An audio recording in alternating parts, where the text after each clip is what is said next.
Assalamualaikum warahmatullahi wabarakatuh. Salam dan bahagia Bapak Ibu Guru Penggerak. Perkenalkan, nama saya Suherlinda SPD, calon guru penggerak angkatan 9 dari SDIT Darul Fikri Tanjung Balai, Provinsi Sumatera Utara.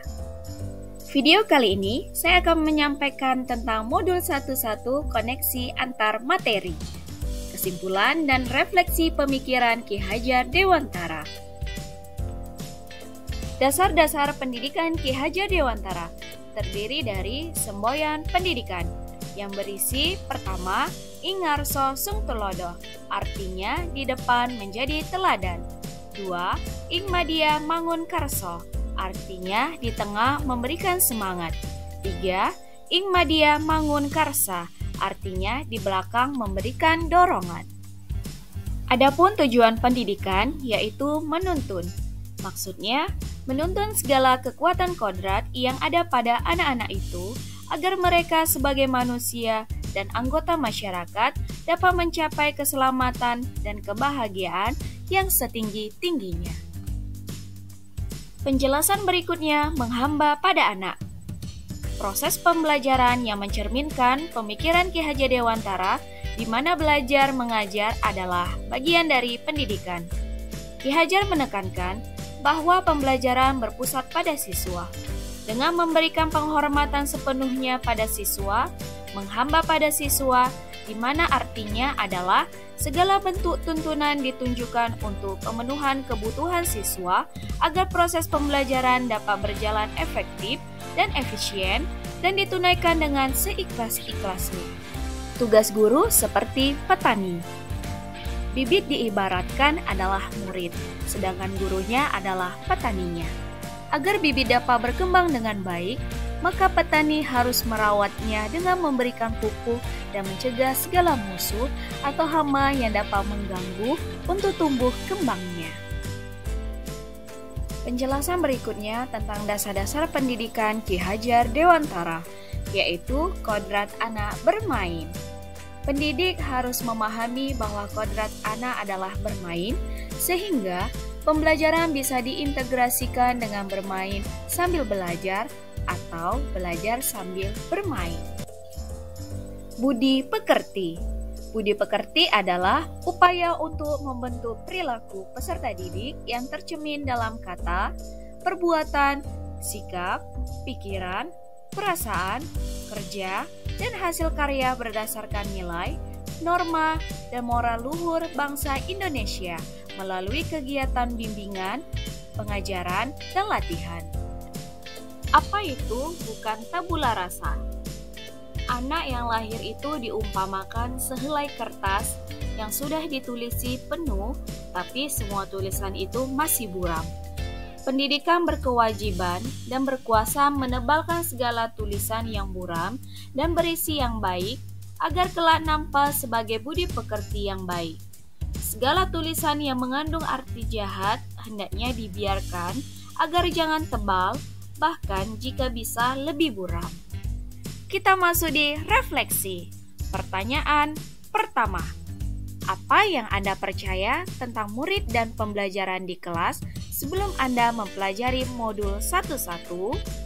Jawabannya adalah, sebelum saya mempelajari modul ini, saya menganggap bahwa murid saya adalah siswa yang belum mengenal materi.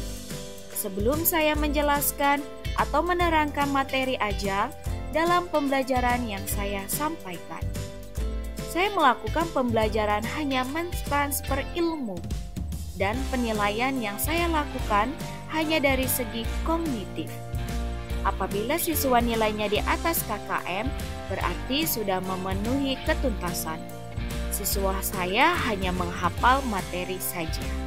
Pertanyaan kedua, apa yang berubah dari pemikiran atau perilaku Anda setelah mempelajari modul ini?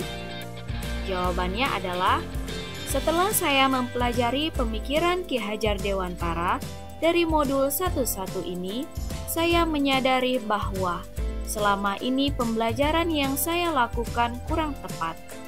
Seharusnya saya melakukan proses pembelajaran secara menyeluruh bukan hanya dari aspek kognitif, tapi harus mencakup keseluruhan mulai dari aspek sosial, budaya, afektif, psikomotor, dan spiritual.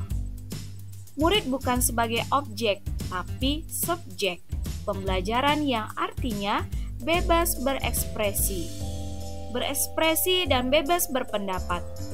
Metode pembelajaran yang saya lakukan lebih berorientasi pada murid dan saya berusaha untuk menggunakan media pembelajaran yang menarik, supaya anak tidak mudah jenuh dan bosan. Teknik penilaian pada anak juga saya lakukan tidak hanya dari sisi kognitifnya saja, tapi saya pertimbangkan dari keseluruhan aspek baik psikomotorik, spiritual, afektif, dan sosial budaya. Yang paling utamanya yaitu saya harus benar-benar melakukan pembelajaran dengan rasa ikhlas dan penuh tanggung jawab. Pertanyaan ketiga, apa yang dapat segera Anda terapkan lebih baik agar kelas Anda mencerminkan pemikiran Ki Hajar Dewantara? Jawabannya adalah, yang saya dapat terapkan yaitu membuat rancangan pembelajaran yang interaktif dan komunikatif sesuai dengan karakteristik anak supaya pembelajaran lebih ceria dan menerapkan pembelajaran abad 21 yaitu berpikir kritis, komunikatif, kreatif, dan kolaboratif supaya anak-anak mendapatkan kemerdekaan belajar. Sesuai dengan filosofi pendidikan Ki Hajar Dewantara, bahwa pendidikan itu menuntun bukan menuntut. Sebagai pendidik, saya hanya menuntun anak didik saya ke arah yang lebih baik dan memberi tauladan baik dalam perkataan maupun perbuatan. Terima kasih sudah menonton video ini ya. Salam guru penggerak.